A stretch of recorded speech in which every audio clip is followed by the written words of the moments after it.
original system was you could not be deprived of your property without due process of law. Correct. And that meant that you couldn't take from some groups and give to others like we're doing today. You still can't. You still, obviously you can. We just gave all the examples. The farmers can organize and pass a law to make all the other taxpayers pay them for not farming. That's so they achieve the end. Can't happen. Of course. Have you ever read a farm bill? There's plenty of in the farm bill where they have to pay for not farming. Absolutely. I know, but remember, I'm trying to take you back to the process here. Okay. The process is not that 51% or that the farmers got anything done. It's that the people who were elected to represent those people were able to then vote, and those votes were based upon 51%. So the farmers themselves can't accomplish anything unless the elected officials who have then debated the question want to then decide to have farm subsidies. The farmers persuade 51% of the legislators and the executive to go along with this redistribution of wealth, and they give them enough campaign contributions and whatever to do it, and they get it done. The point is that this is again, popular democracy. This is not a constitutional republic. But you can't do that. You can't take money from a group and give it to another group in a pure redistribution of wealth without legitimate constitutional constraints on the process. What is the constitutional constraint? Oh, that the legislators vote 51% for it? That's how our democratic process works. Right. So, but that's the point. You believe in that, in 51% of the people being able to extract as much money as they want from the other 51%? But again, let's go back to our democratic process. You have to get a 51% vote in the House. Right, and the Senate. And you have to get a 51% vote in each committee.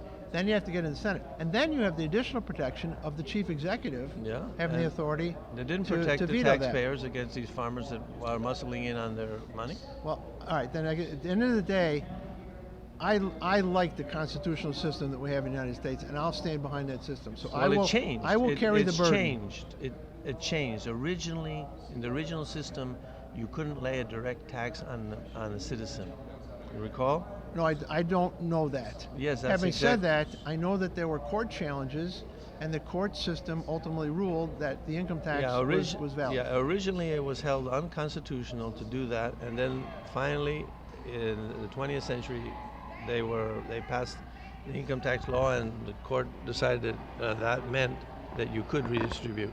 But that's a complete change in the political system. Now, originally, I asked you, can you live well if other people can legally gang up on you and forcefully take your money? You said no, they cannot. Now, I don't remember how we answered that question. Okay. So, are you you want to change your answer and say yes, you can live fine, even though other people can legally gang up on you, which is what you described, persuade the legislators to stick it to you in a tax, and forcefully take your money, using the government to extract the money. But again, they can't do that to me as an individual. No, they do it to you as an individual in a class. They can't do it to me as an individual. They do it to a class of individuals. To all the citizens. No, to just some. No, all. No. We've already established that all do not pay federal income tax. Right. Right? We're going in circles here. No. Right. What we've established, which I agree with you on, is there are some people, based upon their income levels, based upon the amount of exemptions and deductions they have, at the end of the day, end up not paying tax. That I'll agree with. But what I also said to you is, they're exempt. They don't have to pay. But that rule doesn't apply to Joe or Susie or Tom. It only applies to someone who meets that exact fact criteria. And then the very next year, but again, the very next year, that person could have a totally different scenario and actually pay tax.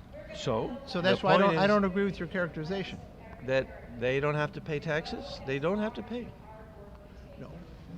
They have to pay tax, but if the calculation of their tax gets them to the fact where they owe zero, then they owe zero. So okay. we're not agreeing here. Let me ask you, do you think it is morally wrong to initiate physical force against someone who hasn't violated anybody's rights?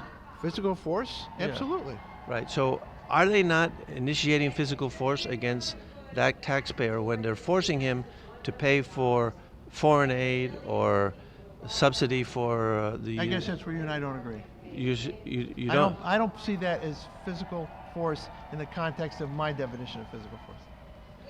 Right, we're not establish? gonna- But you agreed that all laws are backed up by physical force and therefore essentially forceful. No, I don't think I agree to that. You don't think they're backed up by physical force? Why do they call it enforcement, law enforcement, if it's not backed up by physical force? You know what? I'm out of answers. What can I tell you? Okay, well, Thank you. nice talking to you. Good interview. Thanks so much. Bye.